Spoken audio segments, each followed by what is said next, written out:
On a vu que dans la soirée, beaucoup de paroles qui ont été données, ça a été en lien aussi avec le fait que Dieu ne nous voulait pas dans la tiédeur, il nous voulait vraiment en marche.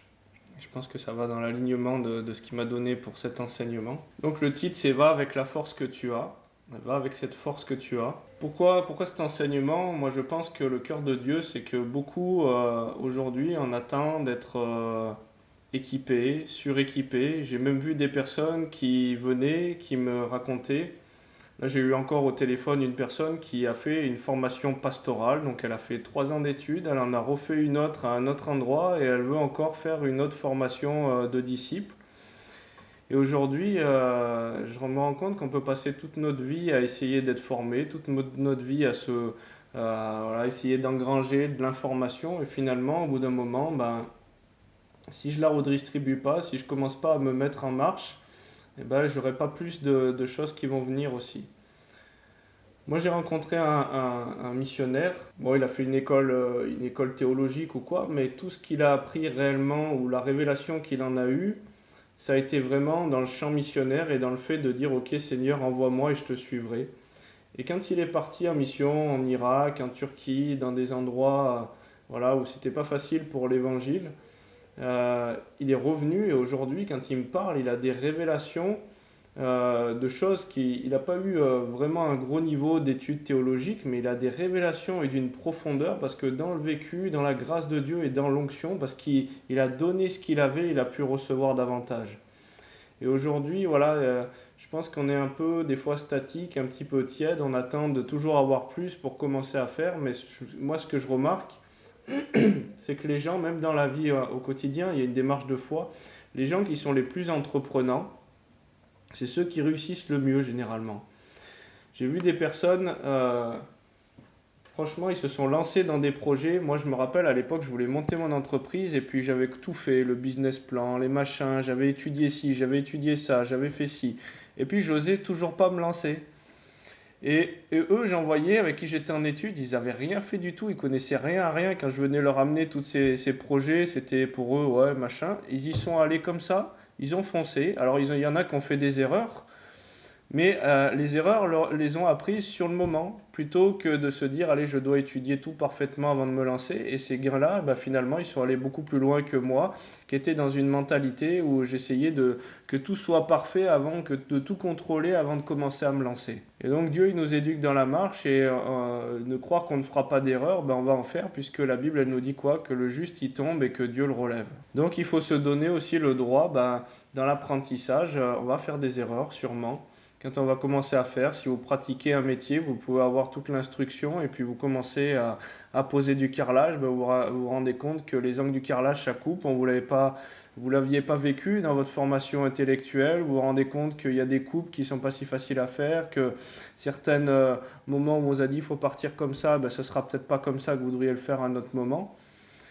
Et donc, ça, on peut s'en rendre compte que dans la pratique et que parce que justement, sur le terrain, dans l'action, bah, Dieu, il nous apprend aussi. Donc, Juge 6, à partir du verset 12, l'ange de l'Éternel lui apparut et lui dit, l'Éternel est avec toi, vaillant héros. Gédéon lui dit, ah, mon Seigneur, si l'Éternel est avec nous, pourquoi toutes ces choses nous sont-elles arrivées? Donc, est-ce que des fois, on ne commence pas quand Dieu il vient nous parler, oui, je te promets que je suis avec toi si tu te lances. Ah, mais attends, si tu es avec moi, mais regarde les galères que j'ai eues jusqu'à maintenant dans ma vie, mais regarde les problèmes qui me sont arrivés. Et où sont tous ces prodiges que nos pères nous racontent quand ils disent l'Éternel ne nous a-t-il pas fait monter hors d'Égypte? Donc là, on peut même se mettre dans la position d'un chrétien qui se dit, mais pourquoi je partirai en mission? Pourquoi là je vivrai le miraculeux? Parce que toutes les personnes qui me disent avoir vu le miraculeux, ben moi je ne l'ai pas vécu dans ma vie. Mais si tu ne te mets pas en marche dans les choses de Dieu, ben, tu ne vivras pas le miraculeux. Quand ils disent l'Éternel nous a-t-il pas fait monter hors d'Égypte, maintenant l'Éternel nous abandonne et nous livre entre les mains de Madian. L'Éternel se tourna vers lui et dit, va avec cette force que tu as et délivre Israël de la main de Madian, n'est-ce pas moi qui t'envoie? Gédéon lui dit, ah mon Seigneur, avec quoi délivrerai-je Israël, moi, ma famille et la plus pauvre en Manassé? Je suis le plus petit dans la maison de mon père. Donc sous-entendu, j'ai pas de puissance au niveau physique, j'ai pas de puissance au niveau matériel. Qu'est-ce que je vais pouvoir faire? Et il lui dit, bah, va avec cette force que tu as. L'Éternel lui dit, mais je serai avec toi et tu battras Madian comme un seul homme. Et donc quand Dieu nous envoie, est-ce que vous pensez que Gédéon, quand Dieu l'a envoyé, il avait toutes les clés, il savait exactement comment allaient se passer les choses? Non, il n'avait rien du tout. Mais s'il n'avait pas commencé à se mettre en marche sur la direction de Dieu, et s'il était resté avec ses limitations, ouais mais Dieu, tant que tu fais pas ça, ou si tu ferais pas ça, ou pourquoi là tu ferais quelque chose alors que moi j'ai jamais vu de miraculeux, pourquoi tu m'utiliserais alors qu'il s'est jamais rien passé de phénoménal dans ma vie? Moi je suis pas le fils de quelqu'un, moi je suis pas reconnu, moi j'ai pas de finances comme ma famille est la plus pauvre. Moi, j'ai pas une hauteur théologique comme lui qui a fait bac plus 10 en théologie. Moi, j'ai pas ci, moi, j'ai pas ça. Pourquoi tu m'utiliserais? Et c'est autant d'arguments que des fois on peut opposer à Dieu pour essayer de se justifier, de rentrer dans son plan et dans son œuvre prévue d'avance. Mais devant Dieu, tout ça, bah, ça tient pas. Dieu il te dit de marcher sur sa parole et point barre. Et donc la foi, c'est prendre un risque. Matthieu 8, verset 20, donc on peut voir, hein, les apôtres, hein, ils n'avaient pas toutes les données quand Dieu les a appelés. Matthieu 8, verset 1, Jésus lui dit, les renards ont des tanières, des oiseaux du ciel ont des nids, mais le Fils de l'homme n'a pas où poser sa tête. Un autre d'entre ses disciples lui dit, Seigneur, permets-moi d'abord d'aller ensevelir mon Père. Jésus lui répondit, suis-moi, laisse les morts ensevelir leurs morts. Il sort des codes, il sort des traditions. Il y en a un qui est en train de pécher, il lui dit, allez, tu lâches tout, tu me suis. Et donc, il y a un mouvement à ne pas louper quand Dieu il veut nous envoyer. Et on peut lui opposer toutes les raisons qu'on veut.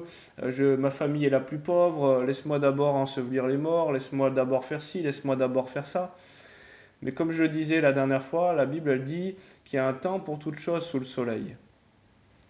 Et donc, il est important de ne pas louper le train de la direction que Dieu veut qu'on prenne aujourd'hui, parce qu'il y a une porte qui est ouverte et afin qu'on rentre dans l'onction et dans l'œuvre que Dieu a préparée d'avance. Donc souvent, un de nos plus grands ennemis, puisque le casque du salut se met sur nos pensées, c'est nos raisonnements. Mais quand je raisonne, il faut que je comprenne que la folie de Dieu est plus sage que ma sagesse. Et si Dieu m'a dit, alors que je rappelle, j'avais un ami qui n'avait pas de diplôme ou quoi, et Dieu lui a dit qu'il enseignerait en addictologie et qui toucherait dans les écoles. Et bien quand Dieu lui a parlé et que Dieu l'a mandaté, les portes des écoles se sont ouvertes et puis après que les personnes aient été touchées par son témoignage et par l'onction qui était sur lui, même dans les écoles, les gens se mettaient à vomir quand il était en train de parler des conduites addictives et de ces choses-là, parce qu'il portait ce témoignage pour délivrer et guérir cette jeunesse-là. Et après, on lui a payé les diplômes pour, et du coup, il a été élevé dans les diplômes et dans tout ça, mais ça ne s'est pas passé dans l'ordre que lui, il aurait pu prévoir. Il se serait dit, peut-être qu'il aurait fallu que je fasse des études, donc ça m'est fermé. Ben non, il y est allé, et après, on l'a mandaté, et on l'a élevé, on lui a donné les formations nécessaires. Donc, c'est les violents, moi j'ai envie de dire, c'est les fous qui s'emparent des promesses de Dieu. Parce qu'il y a une folie pour entrer, la folie de Dieu, elle est plus sage que notre sagesse humaine, donc il faut être fou pour son humanité, pour pouvoir obéir à la volonté de Dieu. Donc ça ne veut pas dire qu'il faut faire des choses folles complètement barrées, mais ça veut dire qu'il faut lâcher prise sur son intelligence pour rentrer dans quelque chose que Dieu nous ordonne. Bien sûr, il faut marcher toujours sur la parole révélée de Dieu et non sur notre envie humaine de faire des choses folles. Mais Dieu, il honore cette foi-là. Dieu, il honore cette violence-là pour sortir d'un certain positionnement intellectuel, rationnel, un positionnement de la chair pour pouvoir rentrer dans les choses folles. Et vous savez que même si vous vous trompez des fois, et ça arrive, moi je me rappelle à l'époque, vous allez peut-être vous moquer, mais je savais qu'il y avait des choses surnaturelles qui se passaient, comme de l'or qui apparaissait, des dents en or, des choses comme ça et tout. Moi j'avais tellement soif de vivre ces choses-là. Un jour, je fais de la louange et tout, puis je suis dans l'onction, et puis il y a mon petit frère qui est là, et je vais me doucher, et puis à la fin, je prends ma douche, et puis je lui dis, wow, viens voir dans la douche et tout ce qui se passe, il y a plein de paillettes d'or qui sont là. Et lui, il arrive et tout, et puis lui, il était moins foufou que moi, mais plus rationnel. Donc il ne faut pas être non plus taré, bien sûr, mais vous allez voir, Dieu a honoré ma foi. Et il a regardé lui simplement le produit de douche que j'utilisais. Il a vu qu'en fait dedans il était paillé. Et donc moi je me suis dit bon Seigneur mince c'est pas possible. Mais Dieu a vu que j'avais cette foi d'enfant pour vouloir toucher le miraculeux et que moi je voyais ces choses. Et ben derrière j'ai commencé à voir de l'or qui apparaissait sur les gens, de l'huile qui apparaissait, des pierres précieuses qui sont apparues. Mais il y a eu si vous voulez un petit peu cette recherche justement de quelque chose qui dépassait mon humanité et de sortir de ses limites. Et la foi, c'est aussi prendre un risque. Victor Lorenzo, alors je pas déformer exactement le témoignage, mais un jour il racontait que lui, Dieu lui avait dit, alors qu'il était dans la marine, de sortir du bateau et de marcher sur l'eau. Donc lui, il était allé annoncer spontanément, comme un enfant, à tout l'équipage, Dieu m'a dit, je vais marcher sur l'eau. Il était allé raconter à tous ses potes de chambrée. Et puis ils étaient tous venus là un petit peu pour se moquer de lui, tout ça. Et puis il s'est lancé à marcher sur l'eau, à essayer de marcher sur l'eau, puis il a coulé. Donc il est ressorti du bateau, il était ridicule aux yeux des hommes, mais bon, lui, il avait fonctionné comme une foi d'enfant, quoi. Et puis il a redit aux autres qui se moquaient, non, mais Dieu m'a dit, je vais marcher sur l'eau. Et ben ça, il a essayé pendant 21 jours. Et pendant 21 jours, il a coulé. Le 21e jour, il a marché sur l'eau, il a fait le tour du bateau, et les personnes qui étaient là et qui ont vu, ils ont donné leur vie au Seigneur. Donc il y a une certaine folie pour pouvoir rentrer dans les promesses de Dieu.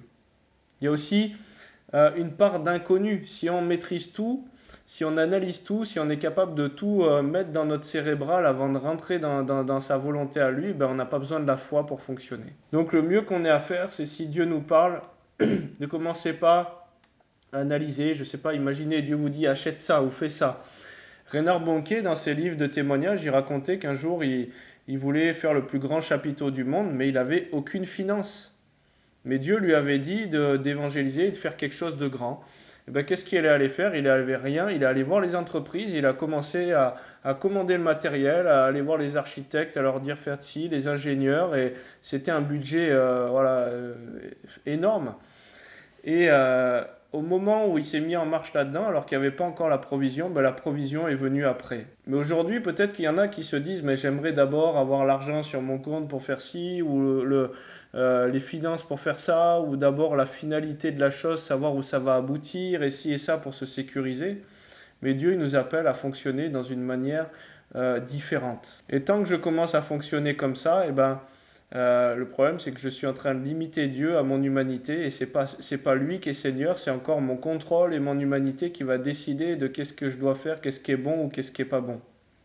Qu'est-ce qui est juste, qu'est-ce qui est risqué, qu'est-ce qui n'est pas risqué. Et Dieu, il nous veut dans une telle foi que si un jour il nous dit tapis ou s'il nous dit de déposer toutes nos finances sur l'autel, eh ben, il faut être capable de le faire sans analyser, de dire je vais garder une partie comme Ananias et Saphira, de dire allez je me sécuriserai au moins avec ça. Non, Dieu il nous veut à un point de mort à soi, de sainteté et où il veut sa seigneurie, qu'il nous veut tellement malléable qu'on ne garde rien de l'autre côté mais qu'on lui fait confiance, on mise tout sur lui, quoi. Donc Ecclésiaste 3, comme je disais, il y a un temps pour toute chose, il ne faut pas louper le temps. La Bible, elle parle même du temps opportun pour faire les choses. Ça ne veut pas dire que ce qu'on a loupé, Dieu ne peut pas réaligner le GPS. Dieu, il fait toujours tout courir pour notre bien. Ecclésiaste 3, à partir du verset 1, il y a un temps pour toute chose.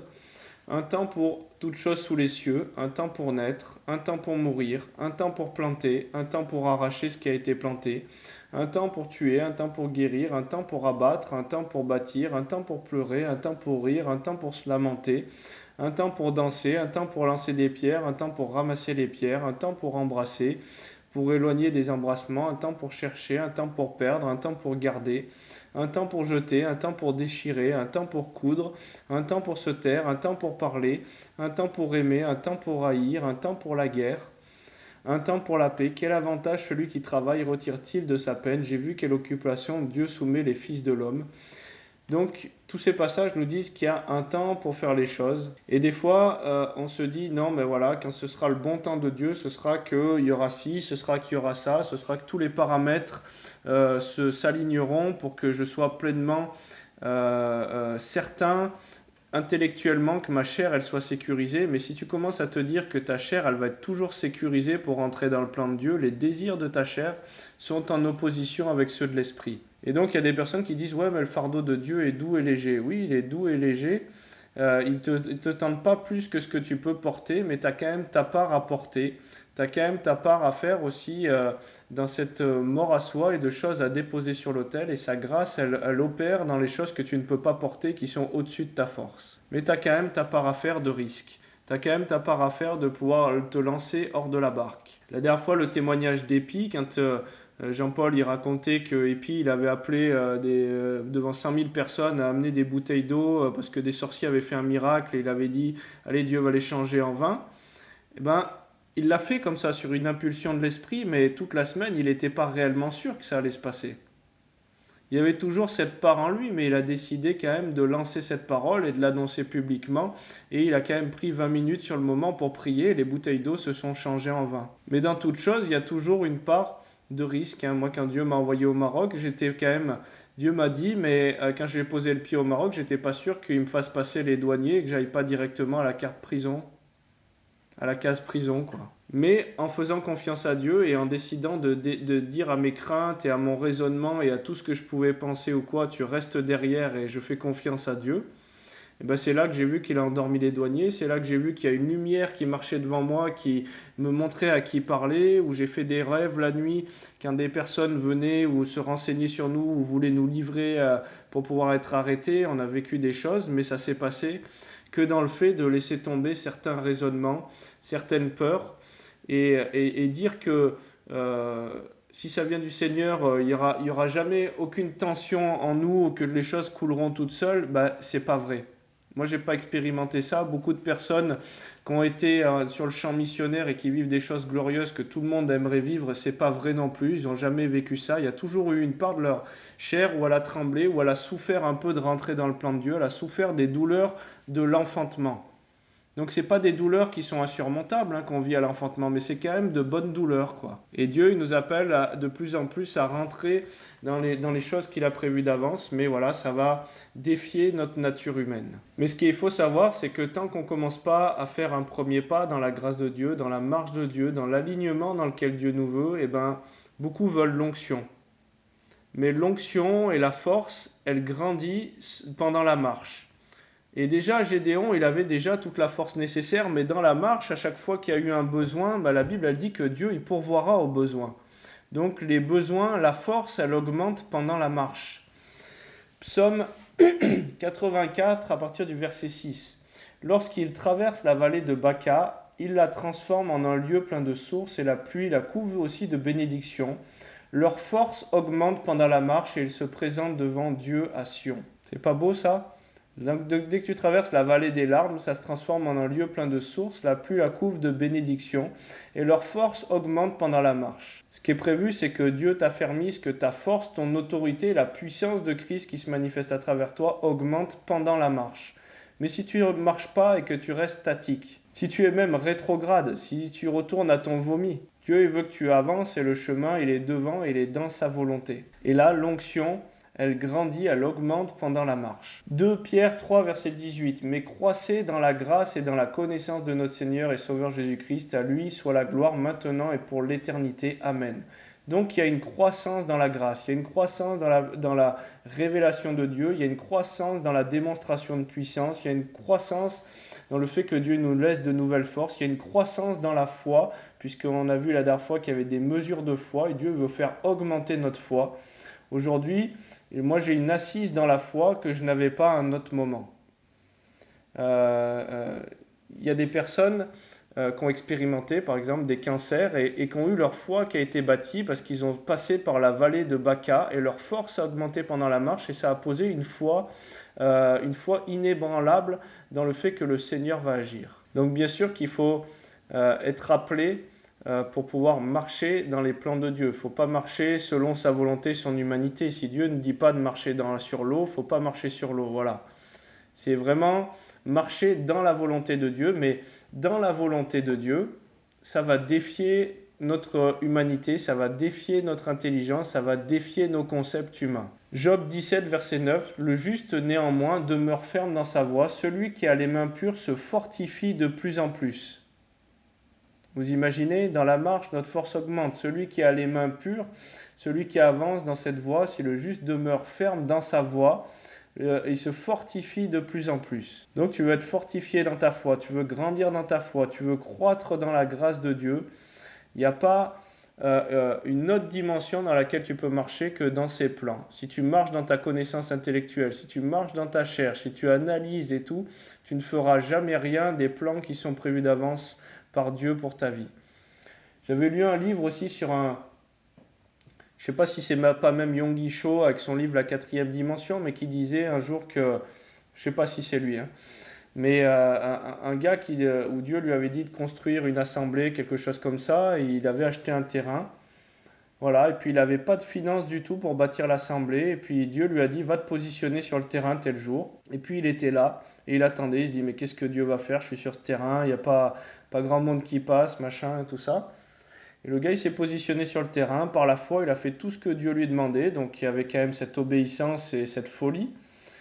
Et il y a un camion qui devait livrer des trucs sur un chantier qui n'a pas été payé, il devait ramener, c'était pas les bons, voilà, je sais pas, le bon matériel, et ça coûtait plus cher en fait, et en stockage, hein, tout ça, et en fait il était là, et je crois qu'il a déchargé sur le terrain, et ça a permis de pouvoir commencer à démarrer toute la construction du truc, et toute la construction du bâtiment en fait s'est passée un petit peu surnaturellement comme ça. Mais Dieu nous appelle à fonctionner dans une autre dynamique, dans une nouvelle dimension, non pas par la vue, mais par la foi. Proverbe 4, verset 18. Le sentier des justes est comme la lumière resplendissante dont l'éclat va croissant jusqu'au milieu du jour. Donc notre éclat, il est censé, tout au long du sentier, quand on va marcher sur la voie et les œuvres prévues d'avance par Dieu pour nos vies, la lumière, elle va aller croissante jusqu'à ce qu'on arrive là où Dieu nous veut. Donc tu veux vivre l'onction. Des fois, il y a des gens, prie pour moi que j'ai l'onction, prie pour moi que ma lumière grandisse. Non, je ne peux pas prier pour toi que ta lumière grandisse, je vais prier pour toi que tu rentres dans les œuvres prévues d'avance pour Dieu par ta vie. Parce que Dieu, ta lumière, elle va resplendir quand tu vas marcher sur le chantier des justes, sur le sentier qui est juste pour ta vie. Quand tu vas marcher dans le plan prévu d'avance pour ta vie, c'est là que l'onction se manifestera et que tu verras briller la gloire de Dieu. Et si tu enfiles le manteau de quelqu'un d'autre, bah, tu ne peux pas le porter parce qu'il n'est pas adapté à ta personnalité, à qui tu es. Dieu ne veut pas des briques moulées, mais des pierres vivantes. Exode 27, versets 20 à 21. Pour toi, tu ordonneras aux enfants d'Israël de te choisir une huile pure d'olive concassée pour le luminaire afin d'alimenter les lampes en permanence. Et donc cette huile, ce mouvement dans l'onction, ce mouvement qui va croissant, il doit être alimenté en permanence. Il y a des personnes qui ont connu des réveils ou quoi, et puis l'onction, donc pas l'autre. Il faut faire une différence, et je ferai un enseignement là-dessus, entre l'autorité qu'on a depuis la parole Réma de Christ, où on libère sa parole, et l'onction, c'est deux choses différentes. La parole Réma, avec la parole de Dieu qui va être porteuse de son onction, ça dépend de Dieu qui nous la donne et nous qui la libérons. Mais l'onction, elle dépend de notre consécration et de la marche dans la volonté de Dieu. Donc, et cette onction et ce que Dieu nous donne dans la marche, ça va être aussi à entretenir en permanence. Et cette huile concassée, cette huile pure concassée, l'huile qui brûle dans le temple, c'est l'huile que j'ai appris en Israël de troisième pression, qui fait comme des grumeaux, et ça a la symbolique de Jésus quand il a dû rentrer dans son plan, dans la destinée de Dieu pour lui, où il a fait comme des grumeaux de sang. Et au lieu du pressoir à Gethsémané. Et donc il y a quelque chose qui va être quand même pressé en nous. Ne croyez pas que votre humanité elle ne vivra aucun trouble, aucun déchirement, aucun arrachement, quelque chose pour entrer dans la destinée de Dieu, puisque la chair, elle va souffrir les douleurs de l'enfantement. La chair, elle a des désirs contraires, donc y rentrer, ça va demander une mort à la chair, quoi. Donc Dieu nous appelle à la consécration. Et plus je vais me consacrer, plus je vais aller déjà avec cette force que j'ai, et plus cette force, elle va grandir pendant la marche. Donc Jésus, il était appelé le Nazaréen de la ville de Nazareth. Nazaréen, donc c'est un adjectif, un terme employé dans l'Ancien Testament pour signifier une personne distinguée et séparée des autres par quelque chose d'extraordinaire, comme par sa sainteté, par sa dignité ou par des vœux, comme le vœu de Nazaréa. Ce mot vient de Nazar, qui veut dire distingué, séparé. Ce mot étroit, distingué chez les Hébreux du mot nazaréen. Donc ça vient de Nazar. Et c'est important de comprendre cette notion parce que Jésus, il nous appelait déjà à nous séparer, il nous appelait déjà à nous consacrer. Et la Bible, elle dit que Jésus, il croissait en intelligence et en toutes choses. Et donc, il y a eu une croissance chez Jésus. Et la Bible, elle nous dit que nul disciple n'est plus grand que son maître, mais que nous aussi, on va croître dans la grâce. On peut voir, par exemple, c'est une image dans la Bible. On dit de Jésus qu'il était appelé à être naziréen, consacré à Dieu. Non, pardon, pas de Jésus, mais de Samson, qu'il était appelé le naziréen, consacré à Dieu dès le ventre de sa mère, dans Juge 13, verset 5. Et Samson, c'est une image de Christ aussi. Il y avait une consécration qui était là, et ses cheveux, ça représentait justement cette consécration où le rasoir ne devait pas passer sur ses cheveux. Juge 16, verset 17, il lui ouvrit tout son cœur, donc à Dalila, et lui dit, le rasoir n'a point passé sur ma tête parce que je suis consacré à Dieu dès le ventre de ma mère. Si j'étais rasé, ma force m'abandonnerait, je deviendrais faible et je serais comme tout autre homme. Donc on voit que dans cette consécration, il y avait une force qui était là. Donc qu'est-ce qui s'est passé? Il lui a livré son cœur à Delilah, il s'est fait séduire, voyant qu'il lui avait ouvert son cœur. Elle envoya appeler les princes des Philistins et il leur fit dire « Montez cette fois, car il m'a ouvert tout son cœur. » Et les princes des Philistins montèrent vers elle et apportèrent de l'argent dans leurs mains. Elle l'endormit sur ses genoux et ayant appelé un homme, elle rasa les 7 tresses de la tête de Samson et commença ainsi à le dompter. Il perdit sa force. Donc qu'est-ce qui s'est passé après? Après avoir perdu sa force, les Philistins sont arrivés et ils lui ont percé les yeux.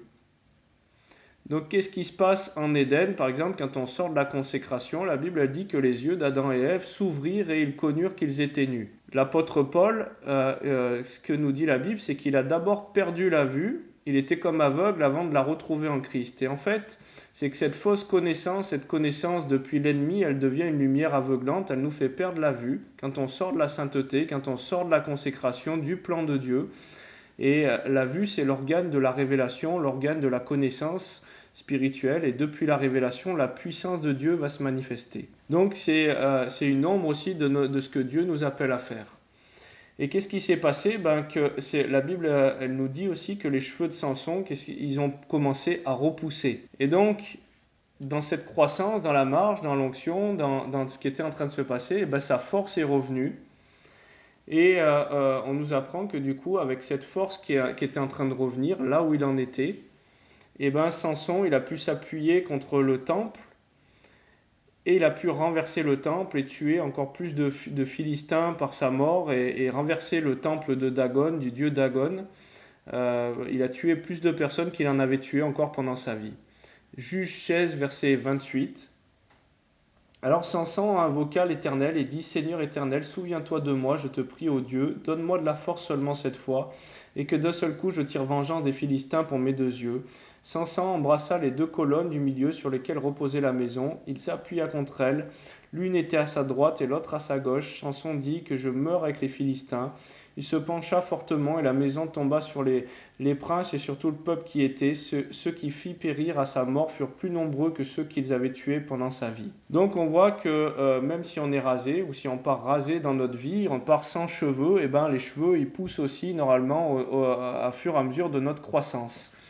Et dans notre croissance et dans notre marche avec Dieu, normalement, la force, elle est censée croître quand on est dans le plat de Dieu et dans la volonté de Dieu et dans la consécration avec Dieu. Donc pour beaucoup, on veut vivre des choses extraordinaires, on veut voir la démonstration de puissance, on veut fonctionner dans l'onction de Dieu. On dit, moi j'aimerais vivre... marcher sur l'eau, j'aimerais vivre la multiplication, j'aimerais vivre les téléportations, toutes ces choses-là. Bon, déjà, ce n'est pas ces choses-là dans lesquelles il faut se réjouir et rechercher, c'est premièrement la volonté de Dieu. Mais dans la volonté de Dieu, toutes ces choses, elles nous seront données par-dessus. Comme je disais, Renty, que j'ai rencontré, il est passé dans des zones de guerre, il voulait évangéliser des villages et un aigle se posait à côté d'eux, il regardait l'aigle et puis il se retrouvait téléporté dans le village et il pouvait annoncer l'évangile à tout le village. Mais ça s'est pas fait sans une mort à lui, parce que imaginez, Dieu vous envoie aujourd'hui en Syrie ou en Irak. Il vous envoie, et pour votre humanité, oh là là, c'est les pays les plus dangereux au monde, il y a la guerre en permanence, qu'est-ce que je risque de... il n'y a pas l'hygiène comme ici, c'est compliqué, et peut-être que je risque de me faire kidnapper, arrêter.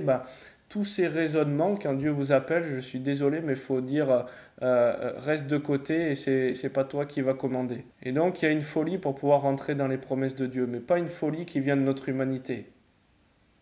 Une folie qui vient de la parole de Dieu pour pouvoir rentrer dans ses plans. Et quand Dieu vous parle, quand Dieu nous parle, c'est que derrière, il a déjà pourvu pour pouvoir nous faire rentrer dans cette destinée-là. Quand Dieu m'a appelé au Togo, là, je vous avoue, j'ai été contacté par beaucoup de personnes en Afrique, mais comme il y a pas mal de personnes, Dieu me montrait que c'était des loups et que j'ai eu beaucoup d'expériences de missionnaires qui s'étaient fait arnaquer avec des soi-disant ministères africains.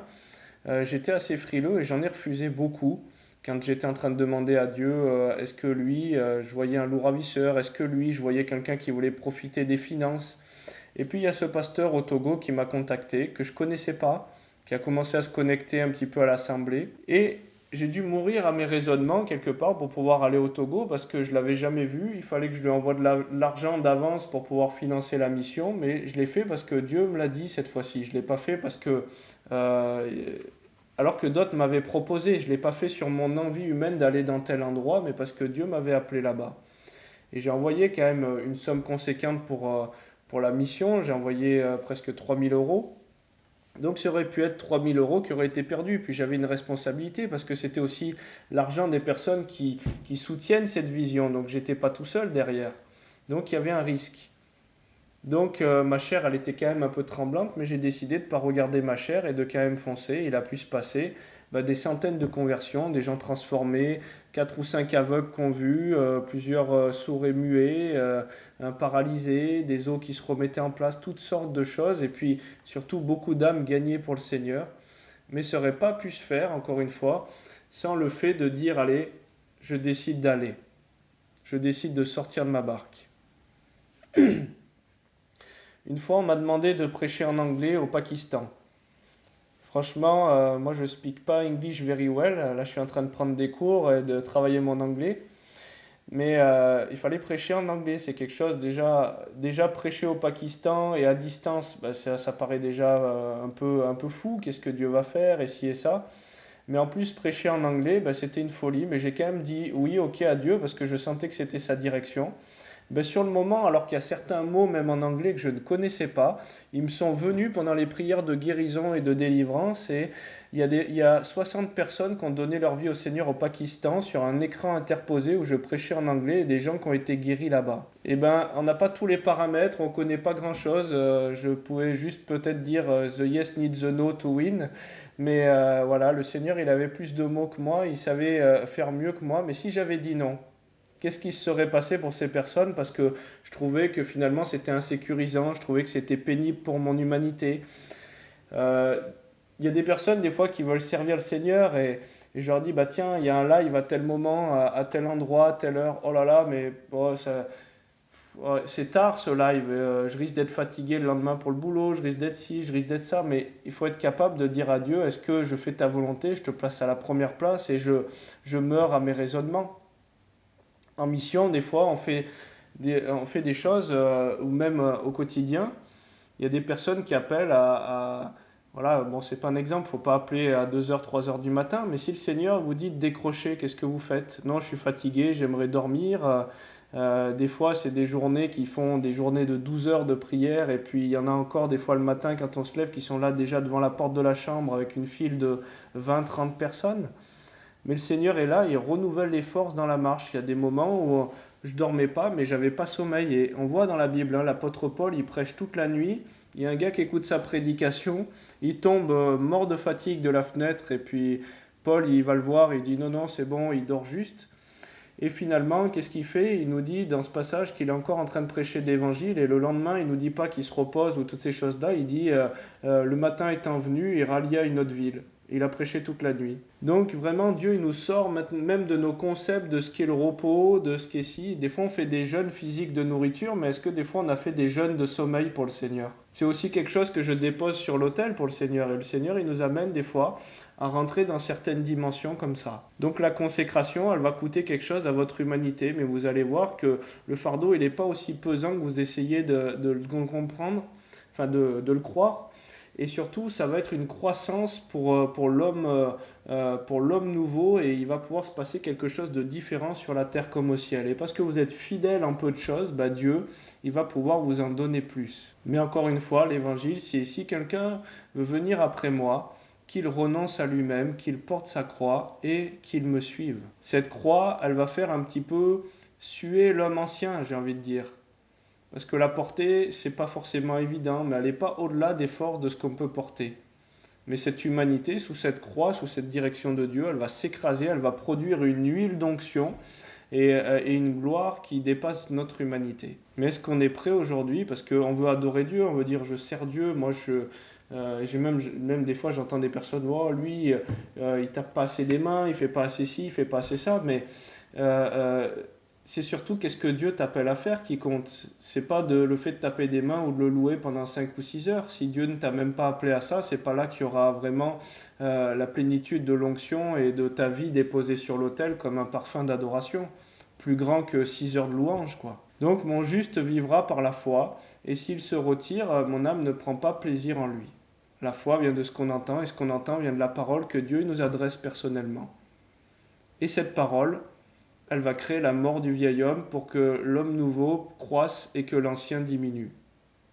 Croire que ça se fait sans douleur, sans souffrance, que ça n'a aucun coût, c'est croire à un évangile du bisounours qui n'est pas l'évangile de Christ. Mais par contre, suivre Dieu, même si notre chair, elle vit des tempêtes, et moi j'en ai vécu plein, franchement, je ne vais pas faire l'étalage aujourd'hui ou de toutes ces choses-là, mais ça m'a pressé de toutes parts, mais il y a des choses qui ont commencé à en jaillir, et j'ai vu une gloire, et j'ai vu beaucoup de choses se passer derrière du fait d'avoir continué à dire ok, je te suivrai, j'irai, et de ne pas avoir regardé à mon humanité aux circonstances. Et Dieu nous appelle à fonctionner comme ça. Ne croyez pas que ce soit un homme comme ça. Oui, mais toi, tu as peut-être un appel exceptionnel. Bah, l'appel de mourir à soi et de porter sa croix, il est pour tous ceux qui ont cru en son nom. On n'a pas tous un appel d'aller dans tel pays, tel pays, tel pays, mais la croix, on va devoir tous la porter. Là où Dieu nous veut, dans le territoire où Dieu nous a placés, comme Dieu nous veut. Et si on a cru à notre évangile, ben je suis désolé, la métanoïa, la repentance, c'est un changement de pensée, un changement pour pouvoir s'aligner sur ce que Dieu il nous demande de faire, parce que c'est là le chemin, la vérité et la vie. Un chemin étroit et pas un chemin large. Et le chemin, il est étroit, il se resserre petit à petit, donc il va faire une pression sur quelque chose en nous. Je sens l'onction là qui tombe. Seigneur, merci pour ta grâce et de parler au cœur des personnes et qu'on puisse vraiment déposer nos vies sur l'autel. Des fois, on se dit, oh, mais j'ai ma famille, oh, mais j'ai mes sécurités humaines, oh, mais j'ai mes enfants, oh, mais j'ai pas assez de finances pour faire ci, oh, mais si Dieu t'appelle, mais si je lâche mon boulot, qu'est-ce que je vais trouver derrière, oh, mais si je fais ci, oh, mais si je fais ça. L'onction coule dans le service. Et l'onction peut couler parce qu'il y a une carapace qui a commencé à mourir dans la grâce de Dieu. Si le grain de blé ne tombe en terre et ne meurt, donc le grain, c'est pas la graine c'est l'homme nouveau qui doit germer de cette ancienne enveloppe.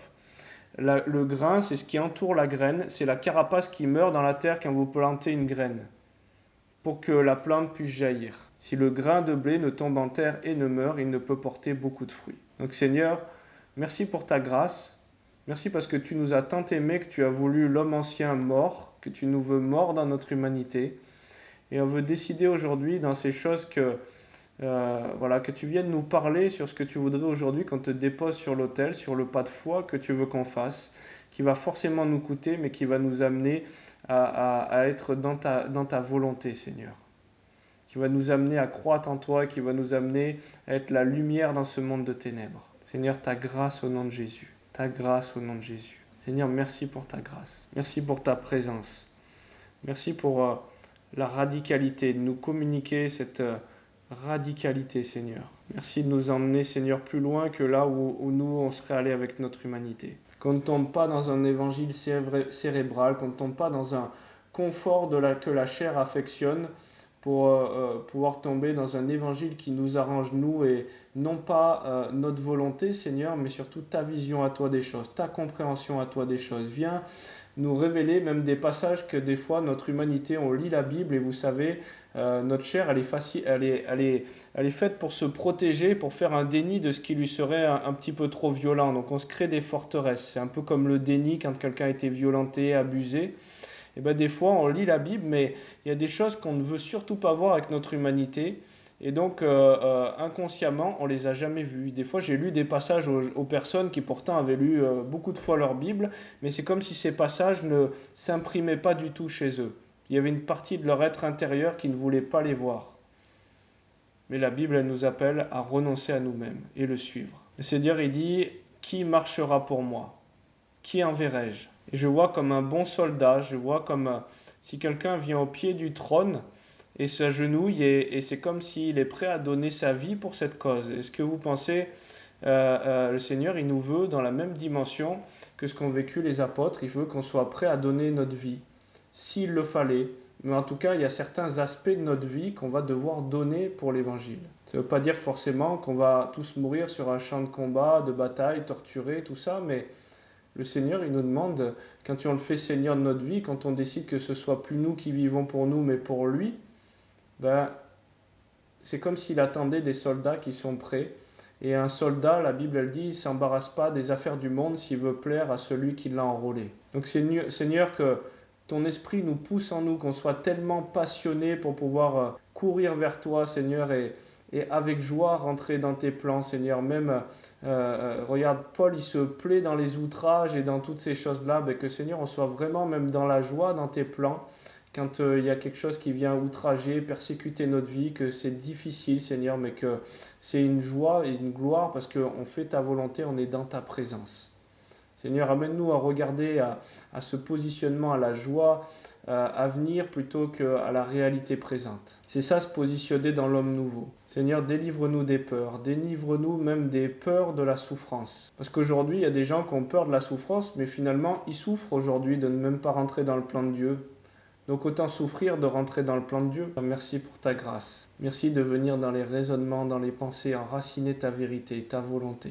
J'entends encore cette phrase, qui enverrai-je? Et vraiment réfléchis que ton oui soit oui, comme le dit la Bible. Il y a des personnes, on les écoute sur ce qu'ils disent, ils veulent changer le monde, ils veulent tout faire, ils veulent tout vivre et tout. Puis des fois, il y a une réunion qui se passe, qui est un peu réveillée et qui a une demi-heure de chez eux. Ah non, je ne vais pas faire une demi-heure de route, c'est trop long. Et si Dieu les voulait là. Mais voilà, des fois, c'est des choses comme ça. Dieu il nous appelle vraiment à sortir d'une certaine zone de confort, quoi, pour entrer dans ses promesses et sa volonté. Ok, en tout cas, voilà, bénédiction à tous hein, pour ce soir. Je pense que, voilà, que le Seigneur parle au cœur de chacun et qu'on puisse se positionner là. Voilà, qu'est-ce qu'on veut déposer sur l'autel au Seigneur, là où on en est aujourd'hui, dans ce pas de foi que Dieu nous appelle à faire, qu'il croisse et que je diminue. Bénédiction à tous, hein. Shalom, shalom, à bientôt, bisous, bisous.